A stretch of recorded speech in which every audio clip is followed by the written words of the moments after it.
Justru aku ngerasa karirku menjadi apapun itu, pemain sinetron, di film, di nyanyi, menjadi bintang itu malahan kayak jembatan yang Tuhan bikin supaya aku bisa menceritakan kenyataan yang bisa membantu banyak, mudah-mudahan membantu banyak orang. Dia meninggal dunia karena di tengah-tengah sedang baru mau nikah sama aku, baru mau bertunangan. Terus dia juga kan dia mau mualaf tadinya. Terus satu hari sebelum itu dia meninggal dunia, serangan jantung gitu. Itu tahun 2023 Januari. What is your lowest point, Cak? Pada momen mana yang kamu, wah itulah titik terendahnya seorang Marshanda? Banyak. Pada saat kamu teriak-teriak di video itu? Itu ada yang lebih rendah lagi dari itu. Yang bener, itu aja wow begitu.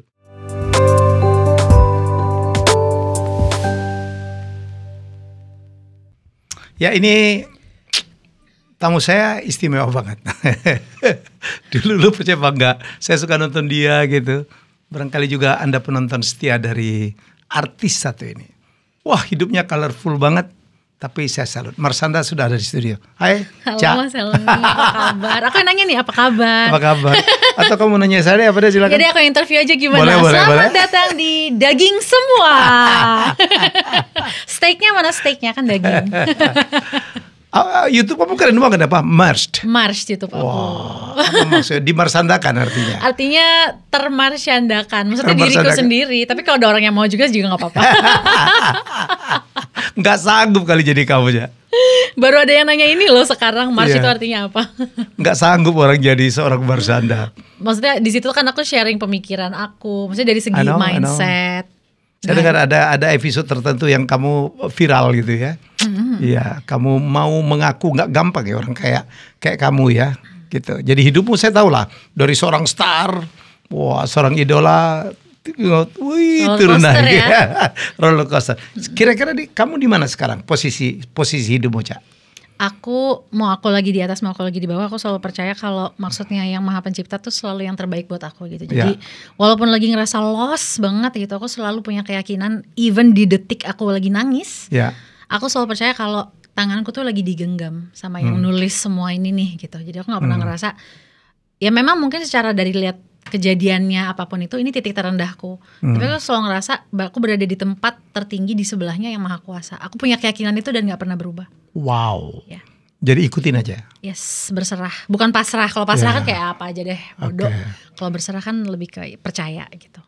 Marshanda tuh dikenal sebagai salah satu pengidap bipolar, mental health. Dan jarang orang mau seterbuka Caca dan juga mau sharing ya, gitu. Begitu ya, Caca? Yes, setahu aku gitu. Setahu gitu. Ada orang ditutup-tutupin gitu ya. Karena takut stigma. Karena takut dijauhin sekitarnya, takut nggak dapat kerjaan. Karena ada juga perusahaan-perusahaan yang begitu tahu staffnya ada yang punya mental health, kondisi mental health langsung diminimalisir atau langsung di layoff kan juga ada kan. Jadi yang nggak gampang ya. And you don't? Apa? Marshanda tidak takut stigma? Enggak, justru aku gini, jadi begitu awal-awal sebelum aku terdiagnosa tuh aku ngerasa sendiri banget ya. Ngerasa lost, ngerasa gak ada yang ngerti, ngerasa dijudge, dinilai-nilai yang buruk-buruk. Dan aku tahu bahwa di luar sana banyak nih orang seperti aku. Mungkin gak bipolar, mungkin dia borderline personality disorder, mungkin dia skizofrenia, apapun deh gitu. Tapi di posisi mereka pasti banget mereka sempat ngerasa sendiri kayak aku dulu. Nah aku gak pengen perasaan menderita itu dirasain banyak orang. Jadi aku speak up supaya orang-orang yang ngerasa sendiri itu ngelihat TV atau YouTube atau sosmed terus ngeliat, wow ada yang sama nih kayak aku. Terus aku jadi gak sendiri dong ngalamin hal-hal ini aku banget nih gitu. Terus dia bisa survive loh. Ya udah aku juga mau survive, dia aja bisa gitu. Aku tujuan utamaku membuka semuanya tentang aku yaitu supaya orang lain yang ngerasa sendiri dan gak perlu malu. Seorang bintang besar, Marshanda. Justru aku ngerasa karirku menjadi apapun itu, pemain sinetron, di film, di nyanyi, menjadi bintang itu malahan kayak jembatan yang Tuhan bikin supaya aku bisa menceritakan kenyataan yang bisa membantu banyak, mudah-mudahan membantu banyak orang. Jadi tuh kayak karirku di dunia entertainment tuh malah jembatannya, bukan kayak tujuan akhirnya. Aku ngerasa gitu. Purpose-nya adalah menceritakan perjuangan dalam hidup aku yang benar-benar manusia gitu. Dan cukup banyak bintang besar ya, tokoh besar yang menderita ada schizophrenic lah, ya ada NPD lah, tapi mereka tetap bisa perform ya, Cak. Ya, jadi kalau orang kan ngelihat orang dengan mental illness itu udah pasti wah Finish. kiamat, finish, hidupnya berakhir. Tapi kalau dari yang aku sendiri experience tuh, kalau kita nge-treat diri sendiri dengan benar, kita ngikutin saran psikiater, kita ketemu psikolog rutin, itu kita tetap bisa baik-baik aja kok gitu. Tetap bisa jadi orang tua, jadi ibu, tetap bisa ngurus anak, tetap bisa bekerja, bersosialisasi. Apa kabar Sienna? Baik sekali. Sekarang dia udah tinggal sama aku.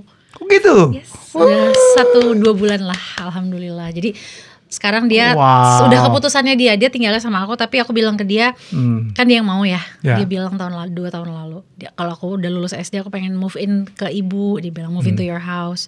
Oh, aku nangis terharu banget. Sure. Oh ya, terus gitu aku bilang ke Sienna kayak nanti pas kamu udah tinggal sama ibu, udah jadi keputusan kamu kapan mau sama ibu, kapan mau sama ayah. Kan udah ABG ya, udah mulai dewasa. Sang ayah yang hebat itu setuju. Jadi pas pertama Sienna ngomong sama aku berdua, terus Sienna bilang, aku bilang juga nanti kita mau sampaikan ke ayah ya, 6 bulan lagi lah gitu, ke saat waktunya pas. Aku ngobrol lah bertiga, aku, Sienna sama Ben. Terus Ben kayak nggak apa-apa, dan itu surprise juga ya, karena dia nggak apa-apa, dan ya udah aku ngomongin deh sama keluargaku. Yes, dia baik banget. Yes, he's a very good guy. Aku jadi dari proses dulu berpisah pun aku udah punya visi ke depan, aku udah percaya dan yakin bahwa aku dan Ben ini bisa akan dewasa dalam menjadi orang tua gitu. Ben itu tua banget ya? Tua banget. Tua maksudnya pikirannya tuh? Lumayan sih. Very wise. Very wise. Dia kan bintang reality show saya yang hebat dulu. Penghuni terakhir. Iya. Ya, banyak berinteraksi. Kebetulan sama-sama Palembang. Orang gak banyak tahu kalau Ben itu Palembang ya kan? Iya, betul.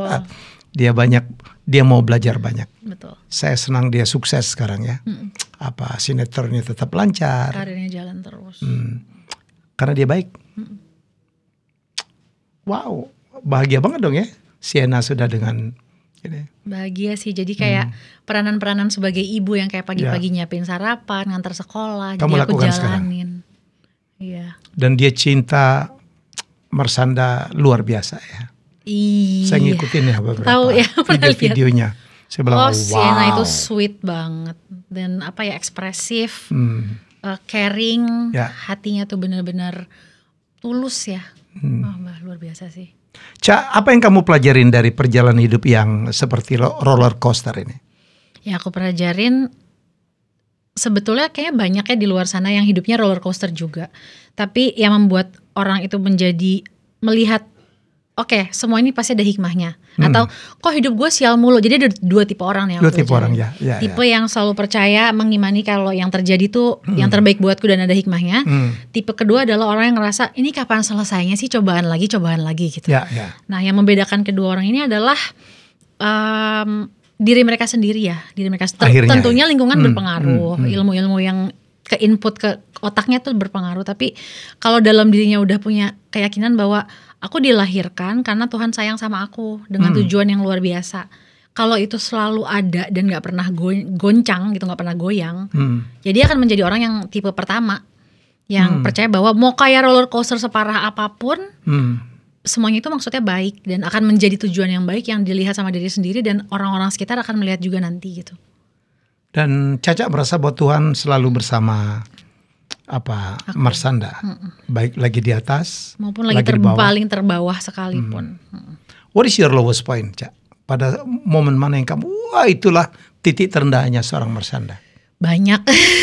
Pada saat kamu teriak-teriak di video itu ada yang lebih rendah lagi dari itu. Yang bener, itu aja wow begitu.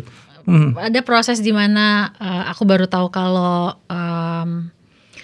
ya pokoknya aku dihianati sama orang terdekatku pada saat itu. Terus udah gitu semua uang yang aku hasilkan dari kerja kerasku sendiri sama berapa tahun tuh dibawa lari manajerku, diambil lah oleh manajerku secara sepihak. Jadi hakku tidak diberikan sampai, dan pada saat itu pun juga aku tuh baru menjalani spiritual journey yang pertama kalinya dalam hidupku tuh aku penasaran soal spirituality, soal agama dan sebagainya. Jadi aku memutuskan untuk tadi aku pakai jilbab, aku buka jilbab. Jadi secara job itu tuh di Indonesia pada takut juga mau meng-hire Marshanda karena kontroversial sekali gitu, mendobrak kepercayaan masyarakat mayoritas. Jadi kayak aku nggak lagi sepi job dan aku nggak punya uang sama sekali saat itu. Pernah kayak gitu. 3 bulan aku dikasih tempat tinggal, bayangin. Itu oleh seseorang yang Mas Helmi juga tahu pasti siapa gitu orangnya kalau aku sebut namanya. Karena dia tahu kondisi aku, duitku diambil. Aku nggak punya uang, job lagi sepi. Aku dikasih tempat kayak ruko gitu. Sebetulnya ini salah satu kantornya orang tersebut yang udah nggak dipakai. Terus ada kamar kayak kantor yang ada kamarnya gitu loh. Ada kamar kecil 1 ruangan sama meja makan, sudah ada toiletnya. Aku dikasih ruangan, dikasih itu 3 bulan gak usah bayar. Dan itu aku lagi dalam keadaan trauma besar banget karena lagi ngelewatin proses yang dihujat satu negara, dibilang wah janda sesat, udah masuk neraka aja lo pantas mati, lo pantas nggak dapat hak asuh anak lo yang gitu-gitu. Terus orang terdekatku yang aku percaya mengkhianati aku tadi. Jadi itu titik terendah aku itu kali ya. Itu berat banget sih. Tapi di situ aku ngelihat ya orang-orang yang real dan tulus. Jadi teman sejati itu bukan pada saat kamu hebat, bukan saat kamu sukses, bukan saat kamu kaya raya. Jadi teman sejati itu ada pada saat kamu serendah-rendahnya, masih ada orang yang mau bantu, masih ada orang yang mau nasehatin kamu. Ada di situ. Ada di situ. Sekarang kamu makin selected ya. Tahu ini teman pura-pura. Ini teman yang betul real friend gitu. Kayaknya aku tuh sebetulnya cukup pakai intuisi ya kalau ngelihat orang. Ada intuisi. Jadi temanku dari SMA sampai sekarang itu aja. Nggak nyampe 10 orang gitu. Jadi yang aku deket, terus aku tuh bisa kayak ngerasain gitu loh, kayak ya udah aku berteman sama si X gitu. Tapi kayaknya kita nggak bisa jadi sahabat yang deket banget karena kok rasanya vibe-nya nggak nyambung atau kayaknya nggak enak gitu ya sama orang ini. Jadi ya. Dan aku nggak tahu kenapa, tapi ada perasaan itu dan aku ngikutin instingku itu. Jadinya ya udah, terus waktu sendiri yang akan nge-reveal, oh ternyata memang bener kamu nggak perlu temenan sama dia, ternyata dia melakukan sesuatu gitu. Kalau boleh ngitung, yang real friend-nya seorang Marshanda sekarang ada berapa ya? Kayaknya nggak nyampe, ini termasuk banyak loh, karena menurutku tuh lebih dari 5 banyak. Banyak ya? Dan aku punya lebih dari 5, aku punya ada 10 ada. Jadi setelah aku hitung-hitung, banyak juga ya. Aku pikir kayak orang-orang yang akan sefrekuensi sama aku tuh sedikit. Tapi pas aku hitung kayak, kok ada 9 tuh ada 10 ada ya. Gitu. Berasal dari teman SMA atau kadang-kadang dari nobody yang kita gak kenal juga kadang-kadang. Iya, yang baru ketemunya 3 tahun lalu misalnya pas aku umur 30, Toto cocok itu ada. Ada yang dari teman sekolah, dari SD, dari SMA itu ada. Sorry sih, Mama posisinya di mana ya? Kan Mama di Jakarta. Ya, hubungannya dengan Marshanda. Baik banget. Jadi walaupun dulu pernah ada beberapa salah paham, namanya ibu ada dan anaknya ada clash, konflik, tapi kita berdua sama-sama ngasih yang terbaik lah dari yang masing-masing mampu untuk kayak seiring waktu tuh dikomunikasikan satu persatu gitu, walaupun membutuhkan kesabaran, terus kesalahpahaman berikutnya, terus nanti kita mengelurusin lagi apa yang ada, tapi yang pasti kita berdua tuh sayang banget sama satu sama lain dan pengen dimengerti sama satu sama lain. Sekarang mau baik banget. Pada saat Marshanda serendah-rendahnya itu Mama datang membantu atau apa gimana? Mama dengan kapasitasnya Mama pengen aku nggak merasa sedih gitu, pengen terus ada buat aku dengan kemampuannya Mama gitu sih. Sorry kalau kamu jawab apa? Dulu kan saya shock juga waktu berita menemukan papamu ada di Kemang gitu ya. Oh itu ya yang diangkat dinas Dinsos itu. Ya, kenapa? Papa di mana sekarang? Papa sekarang dirumahkan. Jadi kayak ada rumah tempat perawatannya Papa gitu. Karena kan Papa memang gak sehat ya. Terus tipenya juga yang gak mau ke dokter. Jadi misalnya matanya kenapa-napa, luka atau apa tuh. Gimana sih orang yang gak suka dibawa ke rumah sakit gitu loh. Jadi kayak harus ada yang nemenin. Jadi ada kayak susternya di rumah itu. Ada yang dan kakak Papa itu kan ada kakak ada adik. Nah keluarga Papa itu yang fully membantu Papa, mensupport Papa. Dan aku juga beberapa kali ketemu sih sama Papa. Kapan terakhir ketemu Papa? Kapan terakhir ketemu kayak sebulan lalu ya. Cukup rutin dong ya. Jadi artinya boleh gak saya nyimpulin Marshanda sekarang dalam kondisi yang terbaik dan siap untuk terbang? Boleh. Memang sebetulnya kalau bisa dibilang ya ada sih masa-masa gak ngerasa gitu, tapi pada saat orang berpikir kayak aku lagi down, seringkali aku ngerasa enggak, aku lagi baik-baik aja, aku lagi siap untuk terbang. Cuman kan itu sesuatu yang orang perlu sadarin sendiri, nggak, bukan sesuatu yang aku berkoar-koar aku lagi baik-baik aja gitu kan. Ya, saya lihat Sienna udah balik ke kamu, Ben sangat mendukung, papamu oke, mama lagi baik-baiknya. Mestinya udah kembali lah seorang Marsanda ya, mestinya. Tapi kalau misalnya semua faktor eksternal dalam hidup kita baik tapi kita yang masih berantakan kan juga semuanya nggak ada artinya ya. Jadi menurutku mau faktor eksternal seperti apapun, kita tuh berdamai atau tidak dengan faktor eksternal yang ada dalam hidup kita, itu sih yang Dan kamu bisa jawab. Apakah Marsanda sudah berdamai dengan dirinya sendiri gitu? Berdamai. Jadi maksudku kalau kita melihat ya papaku dengan aku baik, mamaku dengan aku baik, itu nggak jadi tolok ukur aku baik-baik aja. Gitu. Tapi kan cukup membantu dong ya? Ya membantu sih, tapi kan yang lebih penting gimana aku dengan diriku dan memaknai semua faktor eksternal itu ya. Ini bipolar itu beda nggak dengan schizophrenic? Kalau schizophrenic itu halusinasi ya. Bipolar itu cuman apa? Kalau bipolar itu fluktuasi emosi. Emosi yang turun naik. Dan turun naiknya ekstrem kalau nggak di treatment, kalau nggak dirawat. Bisa sembuh dong mestinya. Kalau di treatment dengan baik. Iya bisa di manage, jadi tetap bisa. Bisa di manage kalimatnya. Tetap ada di situ tapi bisa di manage. Iya jadi dia bisa kayak non aktif tiba-tiba setelah di treat dengan rutin, tapi bisa aktif juga kalau tidak di treat gitu sih. Kayak kalau cancer tuh kan bisa ada remisi ya. Nah kayak gitu tuh. Bisa tiba-tiba hilang jadi kayak, bukan tiba-tiba sih ya karena treatment. Jadi normal, orangnya jadi bisa sehat lagi, beraktivitas, sosialisasi. Kan kalau orang dengan mental illness kan banyak yang ansos gitu ya. Takut ketemu orang, menarik diri dari keluarga. Itu tuh yang tidak merawat dirinya dengan tepat gitu. Atau mungkin sudah mau merawat diri tapi belum ketemu nih psikiater yang cocok, obat yang cocok gitu-gitu loh. Dan Marsanda udah menemukan? Aku alhamdulillah udah journey kan dari 2009 ya. Iya. Jadi kayak gue banyak naik turunnya, banyak nyasarnya juga. Jadi cari ilmu. Dan sampai sekarang aku akhirnya ngeliat kayak ternyata aku dikasih jalan hidup punya bipolar disorder tuh tujuannya supaya aku bisa banyak sharing ke banyak orang gitu. Oh iya bisa jadi ya. Iya. Itu artinya bagaimana kita memaknai hidup ya. Yes, dan aku sampai memutuskan untuk mengambil sertifikasi jadi hipnoterapis. Oh ya? Aku ngambil sertifikasi jadi healer. Sudah ngambil sertifikasi sound healing yang pakai sound bowl, singing bowl. Dan itu aku lagi sering jalankan juga kalau ada klien yang mau one-on-one session healing itu aku juga jalan. Udah terima? Yes. Dan itu passion di industri, di dunia lain ya, dunia yang bukan entertainment. Yang aku temukan, wow, aku sangat bahagia jalanin itu. Karena membantu banyak orang.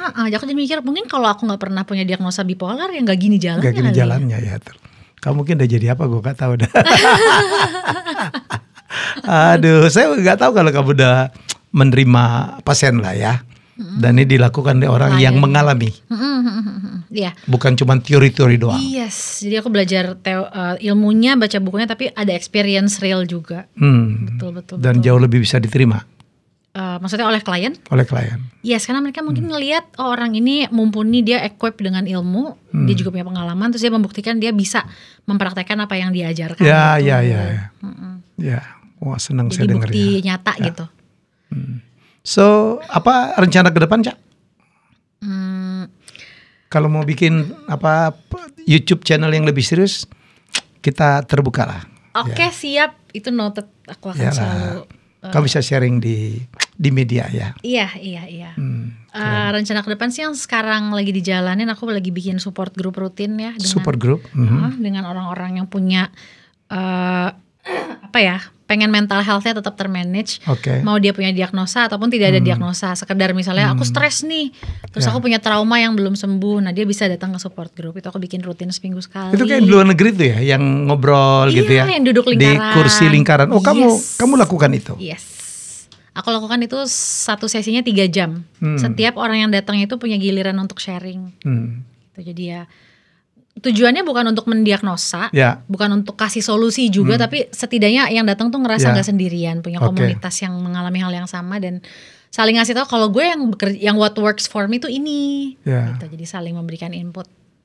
Kadang-kadang mereka itu juga seneng kalau didengerin nih Cak ya. Yes. Kan kamu ngaku dalam keadaan kamu sendiri itu kayaknya semua tuh salah gitu ya. nggak didengerin gitu ya.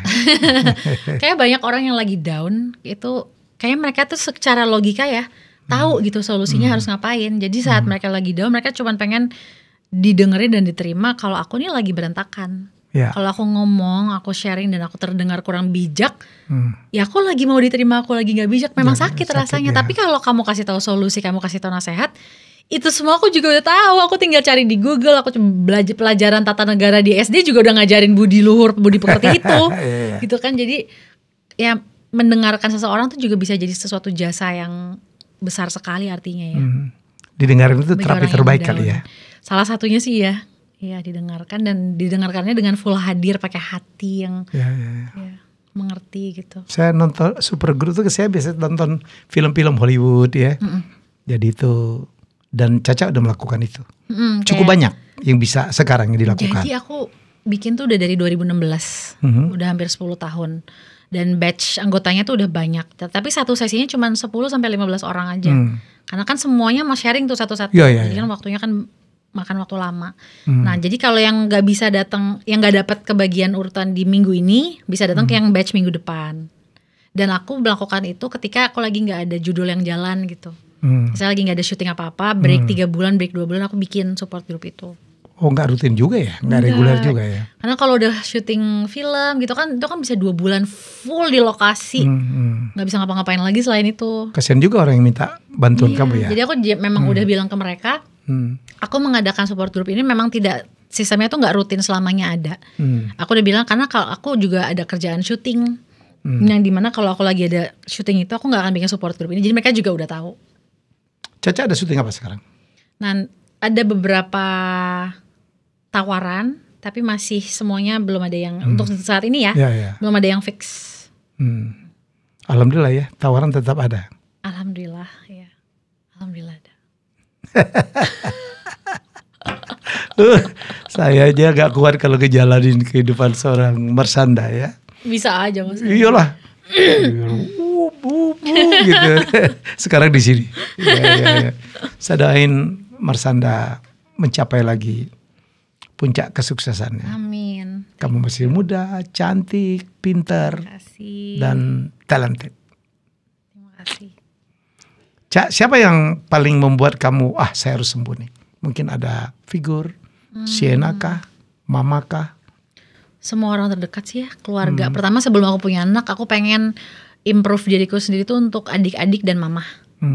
Terus setelah aku punya anak, dari bahkan sebelum nikah, aku mikir nih kalau aku nikah nanti aku punya anak, aku nggak pengen nurunin luka batin dalam diriku ke anakku. Luka batin ya? Iya, karena kalau kita nggak heal itu kan nanti jadi secara generasional turun temurun gitu kan. Jadi aku udah mulai kayak konseling, ketemu psikolog, dapetin kayak ilmu-ilmu ini itu tuh dari aku umur 18. Karena aku nggak pengen nurunin apa yang aku belum selesai dengan diriku ke anakku gitu, atau ke pasanganku. Sekarang masalah pasangan tidak ada. Boleh nanya nggak ya? Boleh. Nggak ada. Aku lagi single. Yang kemarin cuma rumor-rumor aja ya. Aku sama bapak itu. Enggak ada. Jadi aku single udah lama juga sih. Iya, 2 tahun lebih. Enggak, yang terakhir ini diisuin benar nih? Enggak ya? Iya, 2 tahun ke belakang tuh aku single. Single ya. Iya. Sebelumnya ada dong. Yang aku baru itu post di YouTube yang aku cerita. Selesai juga.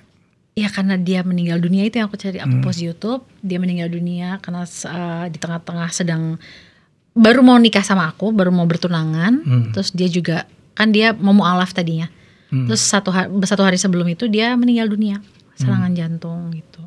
Itu tahun 2023 Januari. Dramatis banget ya hidupmu ya. Kenapa ya? Kenapa ya? Serius. Orang yang diuji Tuhan itu artinya disayang Tuhan, Cak. Amin. Ya dong. Aku juga yakinin itu sih. The best. Amin. Thank you banget ya for sharing. Ya sama-sama Mas Helmi. Sukses dengan karirnya. Amin. Makasih udah ngajak aku ngobrol di sini. Ke teman ibunya dulu. Iya ya. Kamu kerja di hotel kayak sana sih. Hotel gak disentuh ya? Iya lagi aku gak bisa ngurusin hotel. Mama di situ kan? Iya mama, om, kakak sepupu semua yang operasional. Udah tahu, Marsanda itu adalah keluarga dari pemilik Sofian Hotel. Ya. Enggak sama sekali. Belum pernah. Jadi ilmu hospitality yang menurun dari keluarga aku di aku adalah ketika aku beresin kamar rapi. Rapi. Kayak kamar perhotelan harus rapi ya. Nah itu nurun ke aku tuh. Cuma itu. Tapi di rumah, beresin piring-piring di dapur, tertata, botol-botol vitamin, ada taste-nya gitu kalau beres-beres itu kan hospitality ya. Ada keturunannya ya. Oke, sukses terus ya Ca. Sip. Don't give up, jadilah tetap menjadi inspirasi. Terima kasih. Jadilah lilin ya, sekecil apapun menerangin kegelapan. Yes, amin. Keren. Thank you. Kita nggak perlu panjang ngomong lah, ini daging semua. Kita jumpa lagi dengan tamu hebat saya selanjutnya. Terima kasih Marsana. Sama-sama Mas Helmi, Ya. thank you so much. Ya.